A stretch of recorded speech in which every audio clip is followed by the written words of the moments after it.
हरे कृष्णा। तो दोस्तों, मैं हूं आपका दोस्त भजन दास। आपका मेरे इस चैनल में बहुत स्वागत है। तो आज हम चर्चा करेंगे भगवान बद्रीनाथ जी के अवतार के मुख्य कारण के विषय में, जो थे महारथी दानवीर कर्ण। जी हाँ दोस्तों, आपने सही सुना। आपकी पैरों तले जमीन खिसक गई होगी, क्योंकि ज़्यादातर लोग कर्ण की इस अनसुनी कहानी को कभी नहीं सुनाते। यह बद्री विशाल की कथा स्वयं वेद व्यास रचित स्कंद पुराण और श्रीमद् भागवत पुराण में आती है, जो काफ़ी रहस्य और रोमांच से भरी हुई है और आपको काफ़ी मज़ा आने वाला है। और ये जो कर्ण की कथा है, आपके दिल को छू लेगी। तो आखिरी तक बने रहिए। कर्ण अपने पूर्व जन्म में यानी सतयुग में कंबोज नामक राक्षस था। उन्होंने ब्रह्मा जी की तपस्या की और यह वरदान मांगा कि मुझे 1000 कवच दीजिए, जिसे कोई भी शस्त्र, अस्त्र, देवता, मनुष्य भेद न पाए। मेरे इस कवच को भेदने के लिए एक योद्धा को 100 साल तक तपस्या की होनी चाहिए, और ऐसा कवच भेदते ही उस योद्धा की तत्काल मृत्यु हो जाए। यानी कि दोस्तों, यह कंबोज इतना चालाक था कि इसके 1000 कवच भेदने के लिए हर योद्धा को 100 साल मिलाकर, यानी कि कुल मिलाकर 1 लाख साल तक तपस्या करनी होगी। और ऐसा करके भी जान से हाथ धोना है, फिर इन चक्रों में पड़ेगा ही कौन। तो इसलिए इस कंबोज को नाम पड़ गया सहस्र कवच। सहस्र कवच माने 1000 कवच धारण करने वाला राक्षस। तो फिर क्या था? तो दोस्तों, महारथी कर्ण ठहरा राक्षस, तो उसने अपने ताकत से तीनों लोगों को जीत लिया। औरतों की लूट, हिंसा, बलात्कार, हवन में विघ्न डालना, देवी देवताओं की पूजा, विष्णु की पूजा रुकवा देना, साधु संतों को मारना काटना शुरू हो गया। अराजकता शुरू हो गई। सारे विश्व की कानून व्यवस्था खतरे में पड़ गई। यह देखकर कि इसे मारना असंभव है, सभी देवी देवता ब्रह्मा जी भगवान विष्णु के पास गए।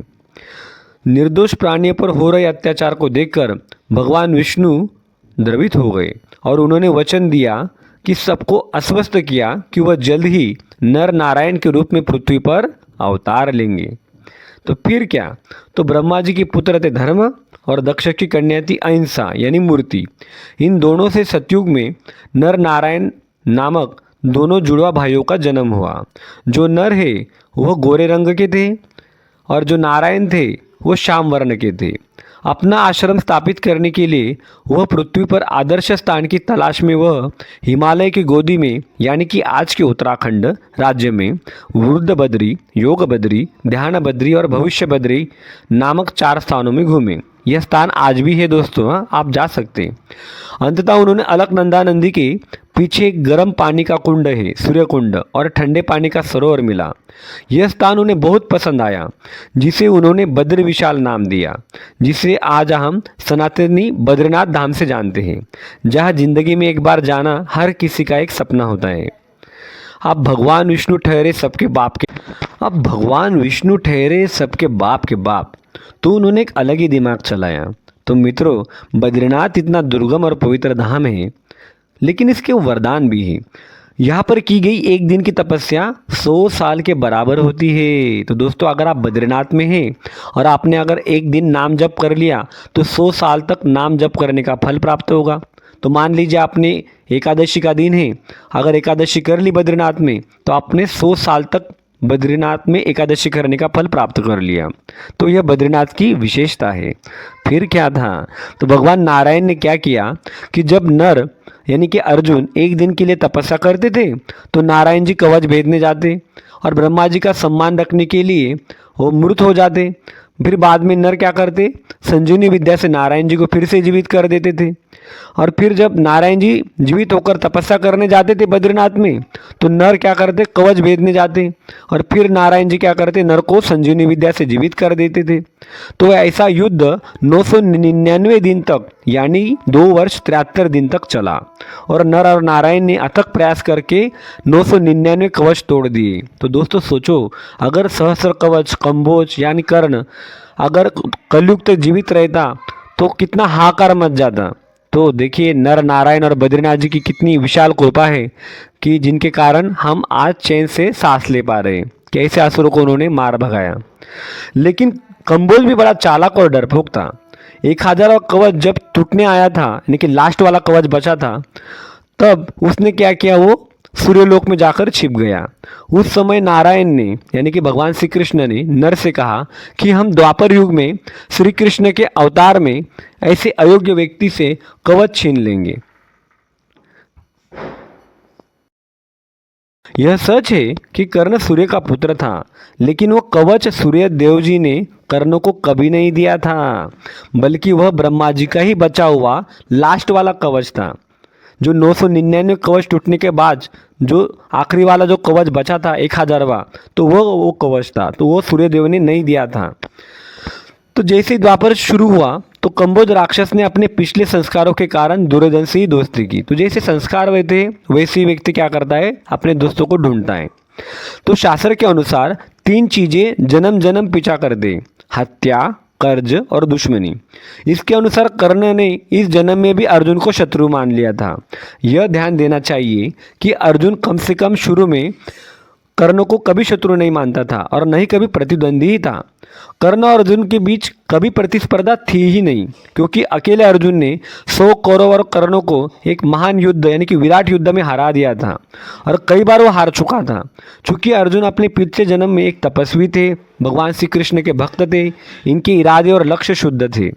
शायद आपको पता न हो, लेकिन द्रौपदी को सभा में बुलाकर उसके वस्त्र उतारने की सलाह कर्ण ने दी थी। कृपया पढ़े महाभारत सभा पर्व।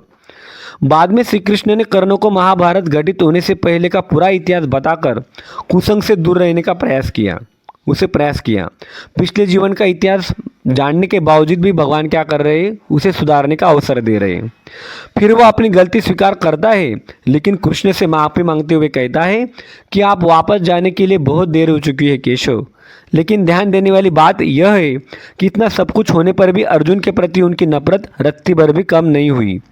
कुंती के दिए हुए उनके वादों से यह जाहिर होता है। दोस्तों, गलती स्वीकार करना और उसका प्रायश्चित्त करना 2 अलग अलग बातें। गलती तो मान लेते हैं लोग, लेकिन उसका प्रायश्चित्त करना ये 2 अलग अलग बातें।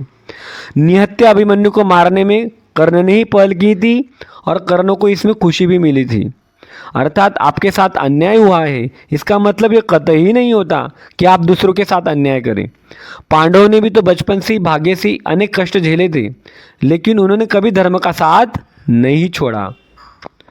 कर्ण ने अपने पिछले जन्म में कई निर्दोष लोगों पर अत्याचार किए थे, बलात्कार किए थे। हाँ, तो यह सब भी कभी नहीं भूलना चाहिए। कहानियों, उपन्यासों और टीवी धारावाहिकों के निर्माताओं को ध्यान देना चाहिए कि जब आप महाभारत पर विचार करते हैं तो व्यास मुनि के संपूर्ण वैदिक साहित्य को, जैसे महाभारत, स्कंद पुराण, श्रीमद् भागवत आदि को ध्यान में रखना चाहिए। आधा सच पूरे झूठ के बराबर होता है, तो जो युवाओं को गुमराह करता है। हमारे प्रभुपाद जी कहा करते थे कि व्यक्ति को जैसे है वैसे ही दिखाना चाहिए, न कि उस पर कोई कल्पना करनी चाहिए। कोई भी व्यक्ति स्वाभाविक रूप से बुरा नहीं होता। इसी प्रकार कर्ण में भी बहुत अच्छे गुण थे। वो एक महान दानवीर था, महान मातृभक्त था, महान योद्धा था।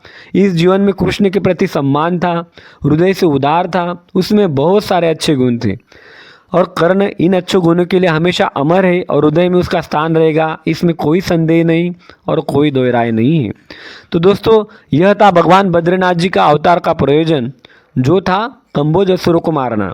तो दोस्तों, यह था कर्ण के पिछले जन्म का इतिहास, जो लोग कभी नहीं सुनाते। तो इस अवतार में नर थे अर्जुन और नारायण थे श्री कृष्ण।